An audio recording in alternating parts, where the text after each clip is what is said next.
Good morning, everyone. Good morning. Thank God we're alive. Let us give a little thanks to the creator of the universe for creating us and keeping us. Shechianu v'kiyamanu, that God kept us alive and that God creates us and that has brought us to this time. So, Hodu Hashem, Ki Tov, Ki Lo Olam Chazdo. Great is God. Thank you very much for caring about us and loving us. Let's give something back. Charity. Charity saves from all bad things and brings all good things. Will bring the future redemption. Now we're continuing what we're doing, what we've been learning up to now. What we've been learning up to now is really quite an amazing and essential topic in life. And that is, what is God good or is God not good? Is God good or is he not good? Is he worth believing in or is he worth not believing in? Is he worth connecting to or is he worth not connecting to? What's the problem? Because there's a lot of trouble in the world. There's a lot of pain in the world, a lot of difficulty in the world. They've got the sister, but God is infinitely good. And the Rebbe point of the Rebbe is saying is that the reason we look at it like pain and that it totally knocks us down is because we don't realize how good we are. We don't realize how essentially good every human being is.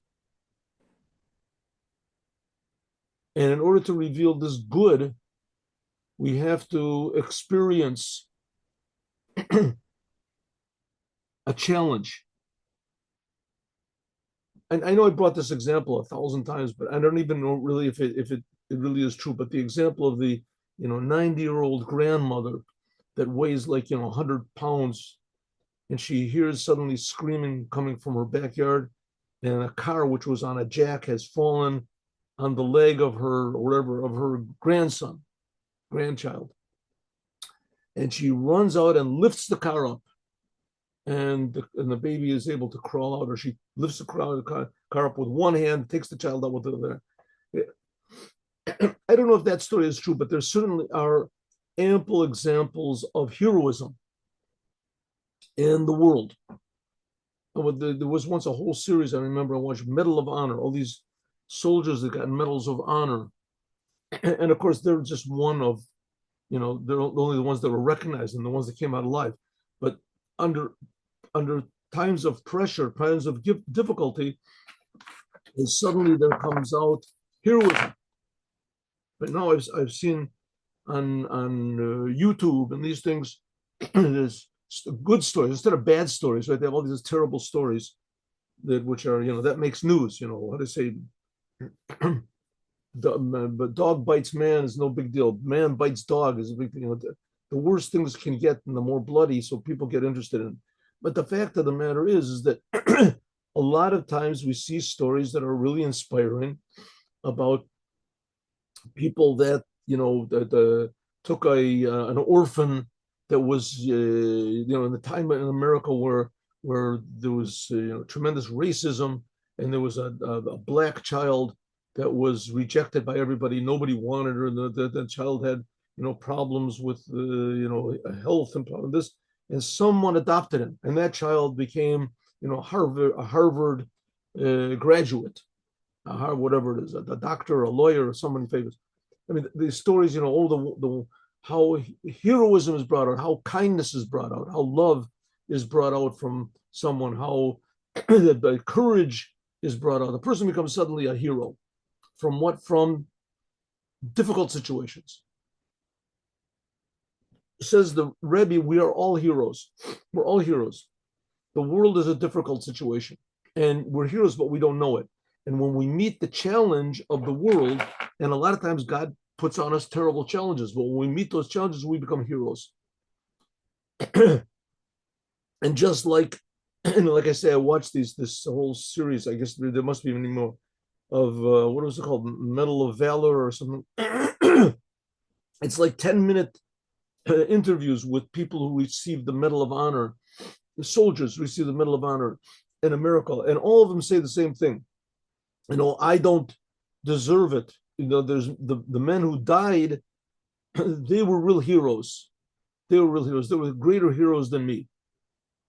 The guy, an ordinary one. There was one guy who was a dentist. He was the dentist or something of the platoon, and suddenly the Japanese were attacking whatever, and he wasn't a combat, and he grabbed the machine gun and he just took care of it. And he wiped out the enemy and he dragged soldiers to this. That was a normal guy who wasn't trained for any of this. Well, all of us are like that. We're all like that. And the world is a battleground for each and every one of us. And we are unsung heroes, but unsung heroes by people, but we are sung heroes by God. And we sometimes a person, a father that decides to stay home instead of leaving the family and just running away, and just instead of having a one parent family, the father decides to stay. Like that's a hero. He decides to stay and take care of the family. That's a hero. A mother that has to take care of the children, or one family, one mother, she takes care of her children silently and cares for them, takes 3 jobs. That's a hero. That's a person that's a hero.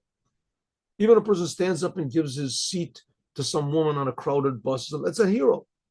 And the person is in a difficult situation, whatever the situation is, and he is willing to forego his pleasure or whatever in the world and give to someone else, or to say a nice word to someone when he doesn't feel like it, or whatever. That's called heroism. And that's what the Rebbe says is Noah. The whole thing of Noah is to show us that when these flood waters come, that they're not here to wash us away. They're here to raise us up. But we have to go into the ark. The ark is an attitude of goodness. In here the Rebbe is talking about the Jews. So he's saying that we have to go into the letters of Torah and the letters of prayer. But to a certain degree, this is speaking to all mankind. You have to go into an attitude of positivity. You have to be a hero. You have to be a hero. You have to do what's good and say, don't let the situation overcome you. Exactly the opposite. You have to overcome or lighten up or improve the situation. Okay, when you do that, says the Rebbe, then you reveal who you really are. You reveal the goodness which is in every human being. This is a very, very essential message of Judaism, if not the message of Judaism. There's no such thing as original sin, and we are all sinners, and we have to be saved, and we are all evil, and we are all this, and we can be. That's not so. That's a lie. It's a lie. It's a terrible, very, very successful lie. Every human being is essentially good. And our connection is directly with the creator of the universe, every human being. The Jewish people are chosen to tell the whole world exactly this. That's what we're chosen for. In addition to that, the Jewish people are different than everybody else, but that's not the topic of this speech, because here Noah was not a Jew. Noah was not a Jew. Okay, so it says,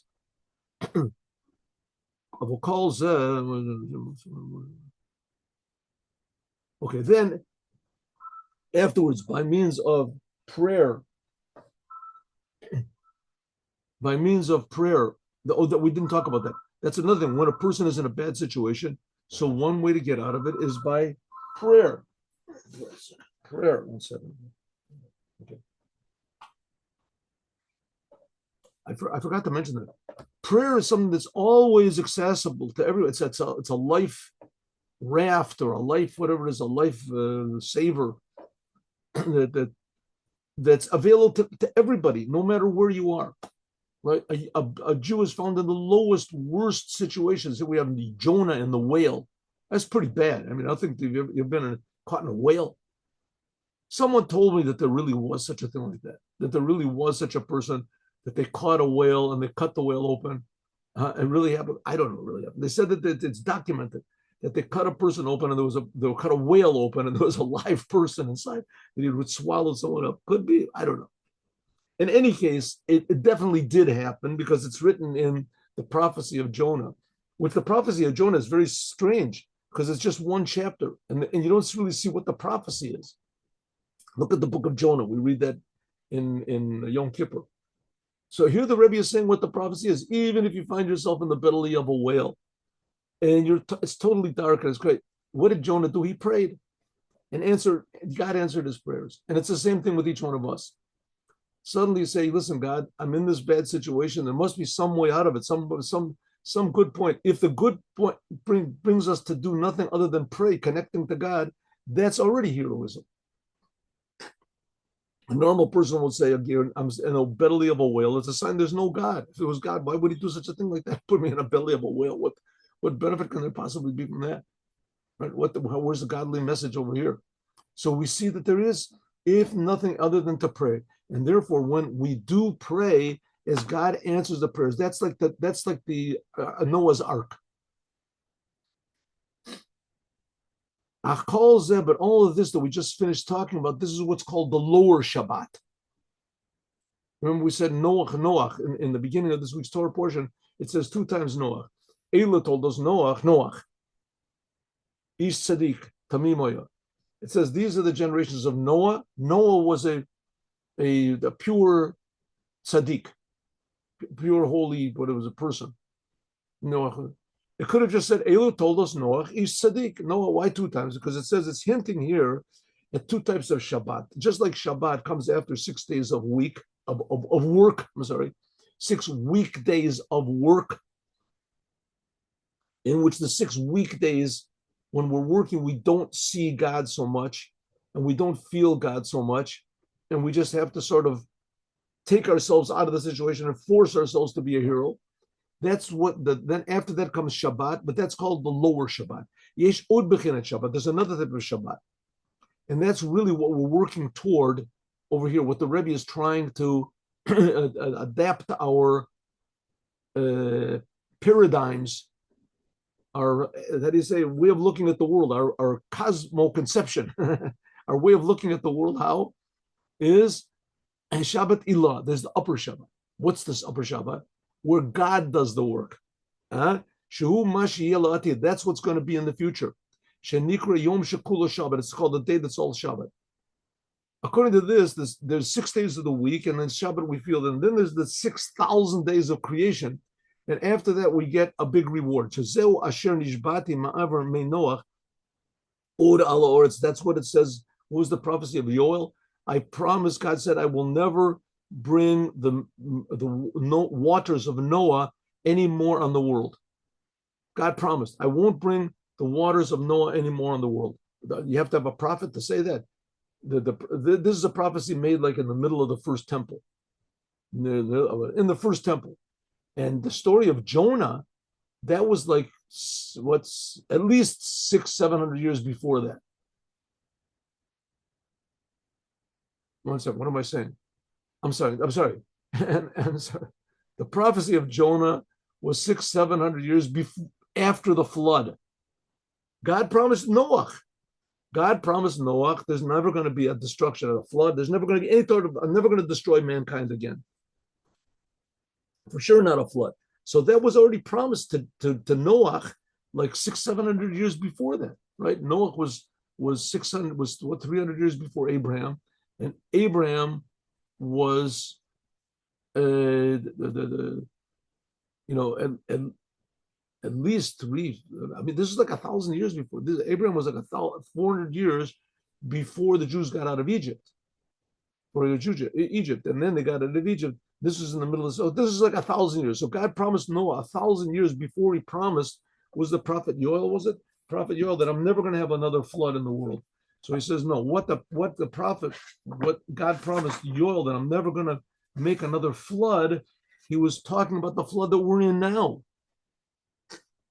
The troubles and difficulties of the world. There won't be anymore. And that's what it says, Kihine av shehem bo letaher. Not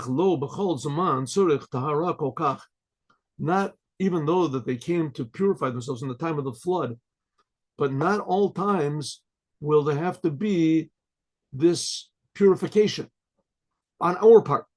We won't have to work so hard. God said, I promise never to get mad at you and to shout at you. Where's the sentence? Let me just look in the sentence. I thought it was Yoel, right? Yoel, it says over here, the prophet Yoel.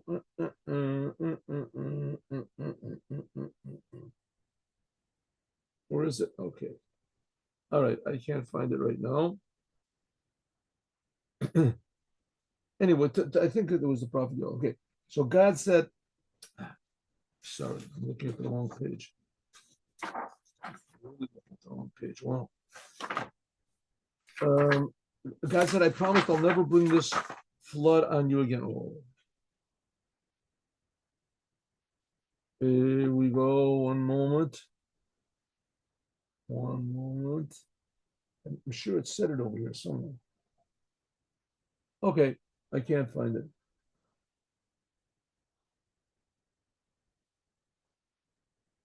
All right, where is it? Uh, uh, uh, uh, uh, uh.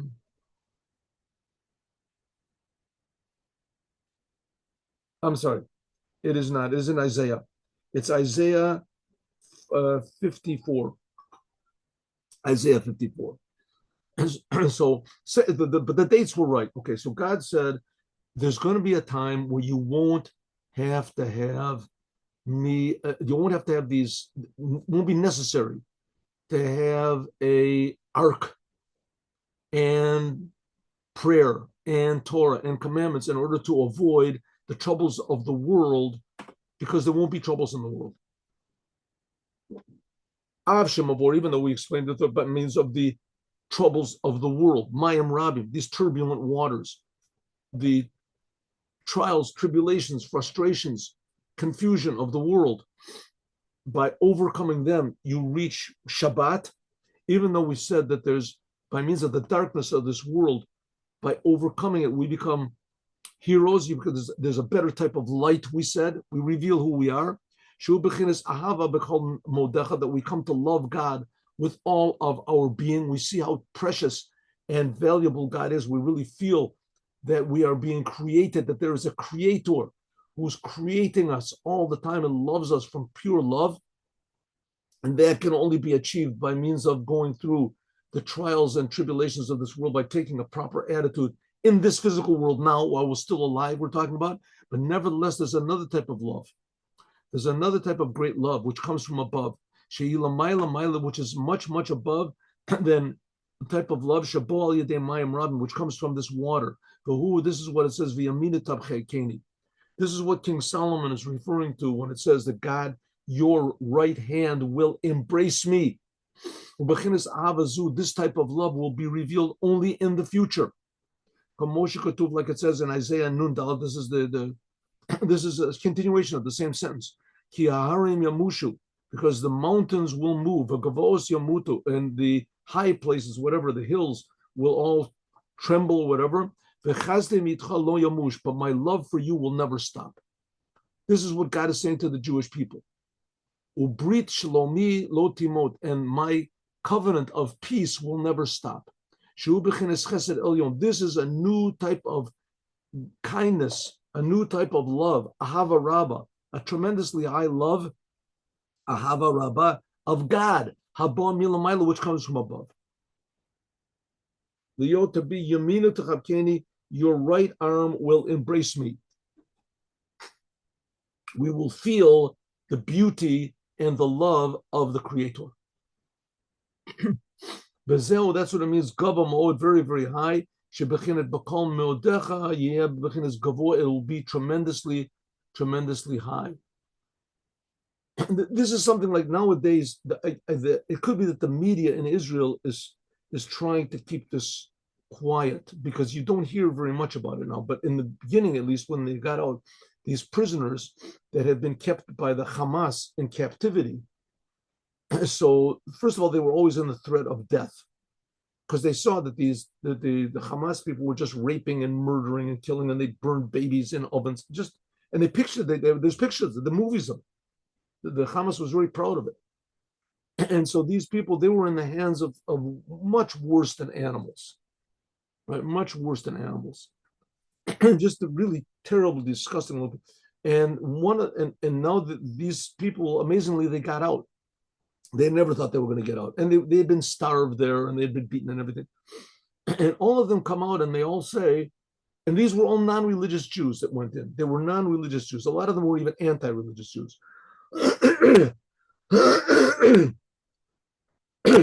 And they all came out believing in God. And they came out believing in the God of Israel. They came out saying, I want to do a commandment. I want to put on tefillin. I want to put on tzitzis. I want it. They didn't come out being religious, that we want to become part of, some sort of a movement or something, or be a member of the synagogue. They just wanted to repay God for his kindness, for his love. They felt some sort of a new type of a love that they didn't expect. They weren't sort of headed in that direction. They weren't learning Torah and doing the commandments. And there's all of a sudden, in the darkness, in the difficulty, something revealed inside of themselves that they realized that that's God's gift to me. It's just reality. Reality is a creation of God's love. It's an expression of God's love. Reality. It's all an expression of God's love. And God is not there in order to save me and get me into heaven. I'm not even thinking about me. Like I told you, one of them said that in the dark, they kept him in total darkness. So he started talking to God. And then he started to say, God, what? Everybody asks things from you. How are you, God? What can I do for you? How are you feeling today? He said he would talk to God. Okay, you could say he went out of his mind, maybe he went crazy, but this insanity has been the inheritance, the lot of the Jewish people since Abraham. Abraham had it too. That's the whole Torah. The Jewish people are crazy.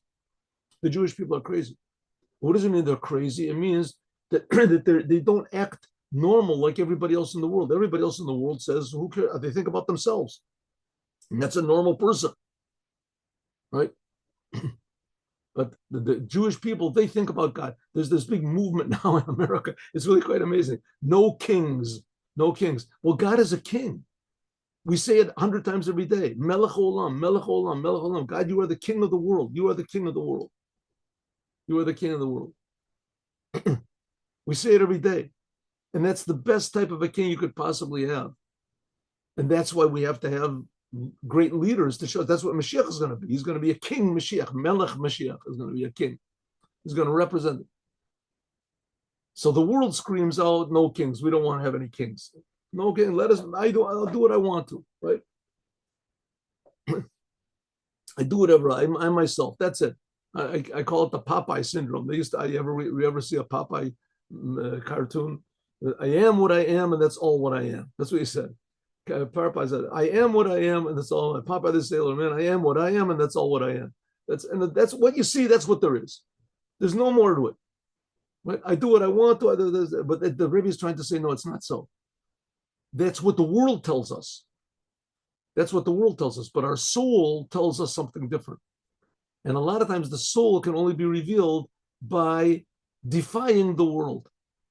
That's called eskafia, forcing yourself not to pay attention to the negative things in the world. And then afterwards to come to really love God, that's called eshapcha, transforming yourself. And that's a new type of love which will be revealed from above by God. Okay. By God, to each one of us will reveal how much God really does love us. It'll be a whole new type of love. That's what Mashiach is going to bring to the world. A new appreciation of what God is. Not like people think that God is some sort of a person or sitting up or he's very far away. You have to have somebody in the middle to that God is infinitely close to each person, and we Jews are chosen to teach everybody this. Okay, what does King Solomon say in the continuation of this sentence? In the continuation of the sentence, what does it say?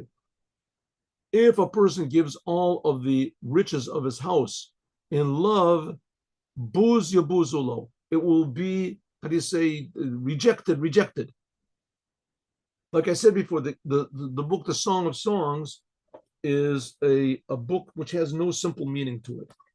Every sentence, it's only 8 chapters long, and it's a love song that King Solomon wrote to God.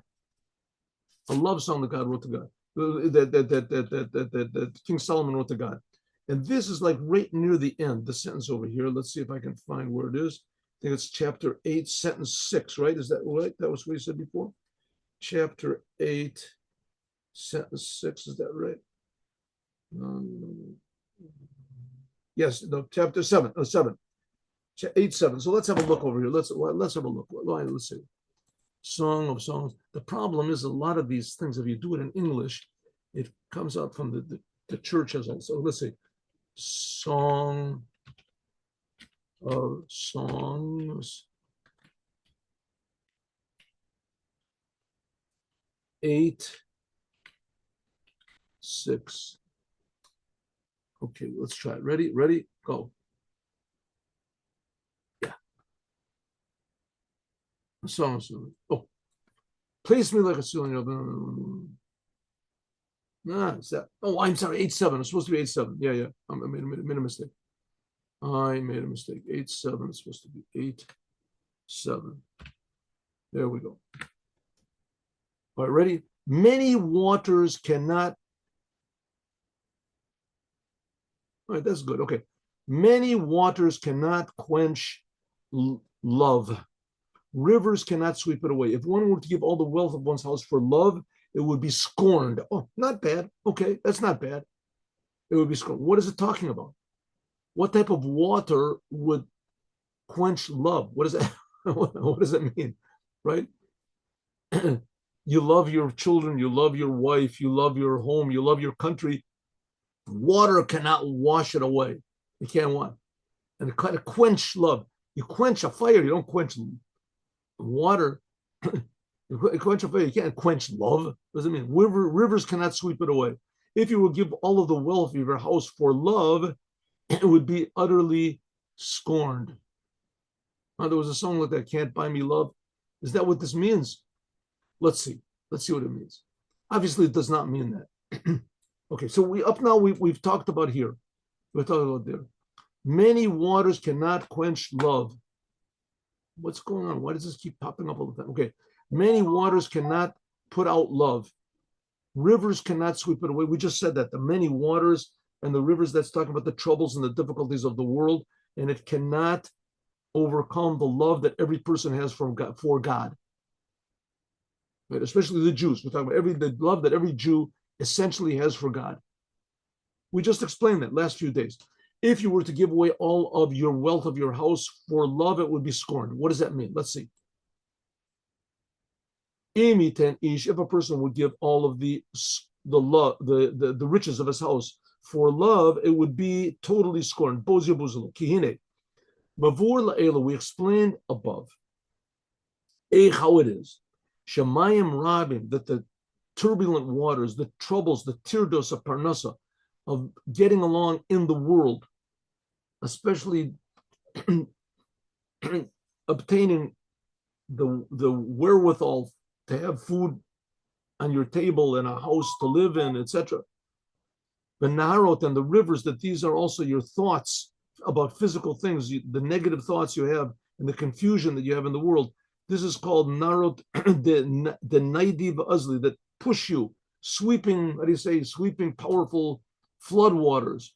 Masha'inkin, which is not the case, Mayim, water, Hein Mechunasim, they are gathered. Okay, so rivers, what do we say? Rivers, they move. And water stays in one place. So we said, if all of the water in the world cannot wash away, cannot quench the love, that's water standing in one place. And the rivers can't sweep it away. Rivers are moving. Okay, so we have two types of water: standing water and moving water. Calls all this, in other words, the new problems in the world, all of a sudden new difficulties of this, they cannot put out the love. For Adarab, exactly the opposite. But in them, and by means of them, Tavo, a person can come to even a greater love than before. Like we said, loving God with all of your might. And I just want to repeat again, and this is what we just talked about, but I'm a very big fan of Professor Viktor Frankl. I read as many books as I could that he has in English. And he went through the Holocaust. He went through the Holocaust. He had his whole ideas before the Holocaust. His whole the idea of what is man and how to fix. But anyway, he had that before the Holocaust. But he went through the Holocaust, and in the Holocaust, of course, he saw, what everybody saw on October the 7th, multiplied by 1,000 if it's possible. October the 7th, they just saw one day, the people there, one day of rape and murder and torture and these whole things. And he saw it for 3 years. Every day, just dead bodies. and tortured. And it was for Jews. It was mainly for Jews that were there. There were others also, but other nationalities, but they also suffered. So he said, but if you ask me, he said that the Holocaust strengthened the faith of more Jews than it took it away. Now, maybe it didn't make them religious or whatever, but it connected them to God. Now you can ask why. I mean, a normal person would say, what type of God is this that he put me in the Holocaust? Which that's a really good question. And that's the turbulent waters we're talking about. That's the turbulent waters that are just standing there for 3 years of just terrible tortures.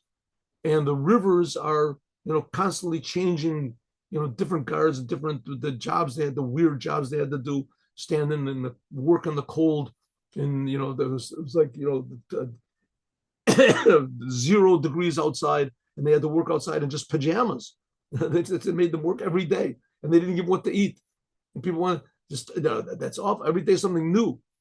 But nevertheless, he said that after all, those people who survived, he said the real heroes, they died. So the real heroes, they died.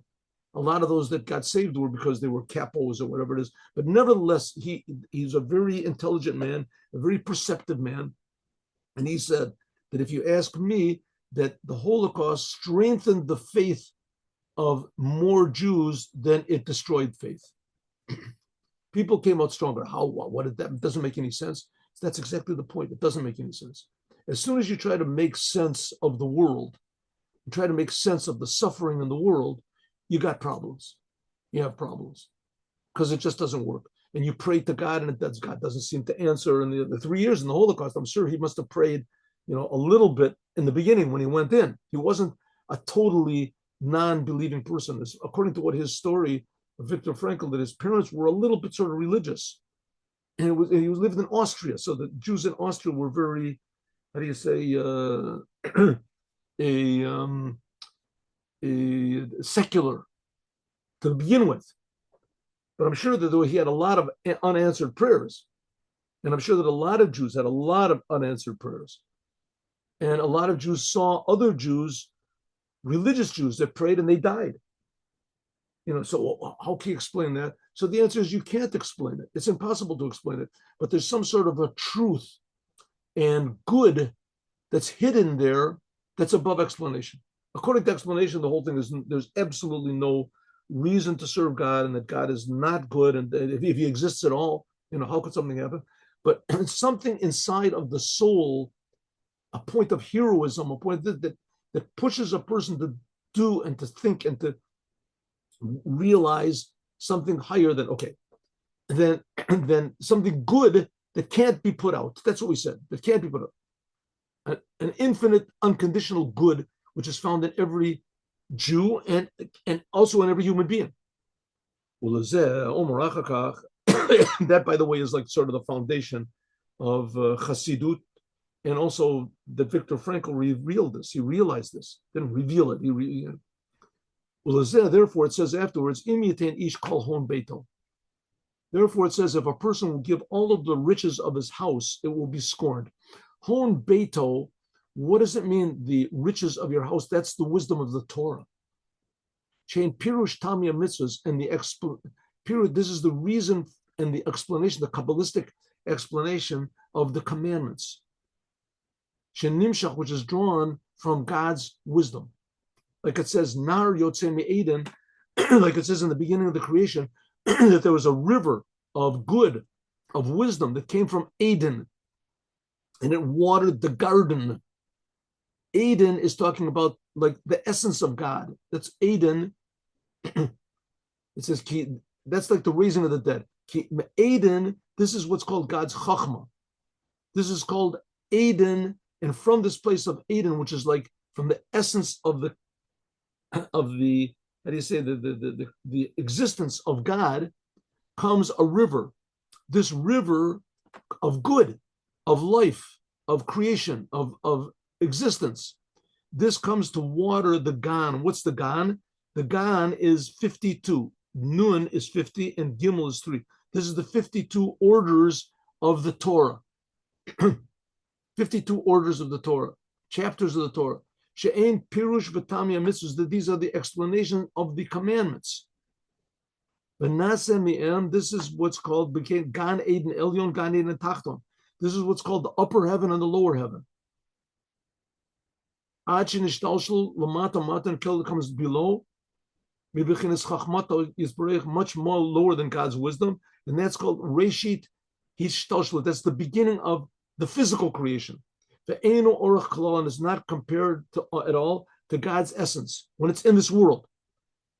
Zel, that's what it means if a person will give. What is this? Ish. Ish means power. They say contraction. Gevurot v'tzimtzumim. Hashem Ish Melchamalek says God is a man of war. In order to draw down these explanations of the Torah, the logic, the deep inner spiritual reasons behind the commandments and the Torah, the soul of the Torah, in order that that should be drawn down into the world, in order to create the physical world, it's impossible only when God becomes an Ish. He has to, let's say, so to speak, contract his revelation. That's Itain Ish et Kol Hon Beito. Even if the Ish, which is this case God, will give all the riches of his house, that's the secrets of the Torah, in love, that this is loving God with all of your might, which we explained before. Like it says, Mi li b'shamayim, I don't want anything in heaven with you. I don't want to be with you. Shelo yachvotz, not the upper heaven and not the lower heaven. These are only rays that come out from the essence of God. That's from the Ish, that God has, so to speak, limited himself, his light, in order to make the upper heavens and the lower heavens and all these rewards. All I want is l'shtaba b'gufa d'malka, to be one with the Creator. Shehu mehuto v'atzmuto yitbareh.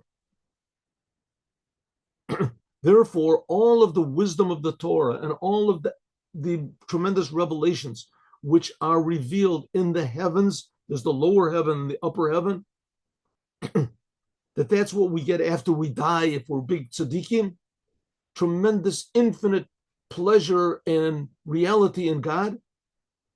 If so, buzi buzalo, I scorn it, I don't even want it. She'enu elaziv, all these upper worlds are just like a little nothing. A little nothing. By means of the troubles of this world, a person can come to reveal why it is. You can look through, they say you dig down and you find the treasure. What's the treasure? The essence of God himself. Okay, and therefore all of this is a pirush v'tama mitzvahs. This is just the explanation of the commandments, which this is the wisdom of the Torah that's drawn from God's wisdom. That's the wisdom, the explanation, the Kabbalah, the soul, the spirituality of the Torah.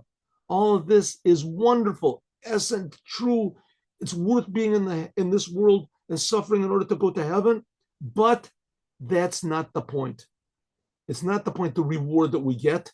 Of a gufe and mitzvah, the actual commandments themselves in this physical world that we do.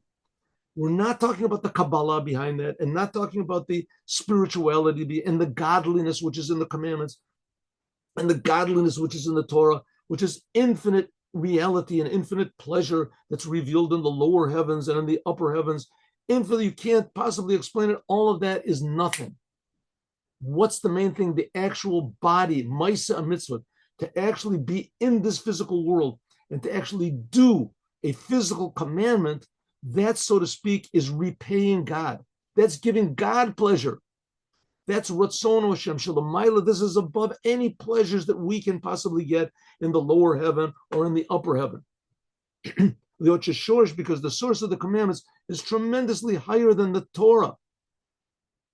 And that's why it's possible for a Jew to go against the whole Torah, to do all the sins in the Torah, everything, all of them.